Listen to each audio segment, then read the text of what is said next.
Wise County until 8:45 p.m. At 8:05 p.m., a severe thunderstorm capable of producing a tornado was located near Faribault, moving north at 20 miles per hour. Expected hazards include tornado. This is a radar-indicated threat. The following impacts are expected. Flying debris will be dangerous to those caught without shelter. Mobile homes will be damaged or destroyed. Damage to roofs, windows, and vehicles will occur. Tree damage is likely.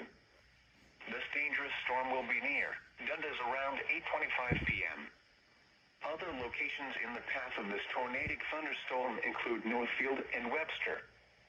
Take cover now. Move to a basement or an interior room on the lowest floor of a sturdy building. Avoid windows. If you are outdoors, in a mobile home, or in a vehicle, move to the closest substantial shelter and protect yourself from flying debris. Relay. A tornado warning Okay, remains did in it? effect until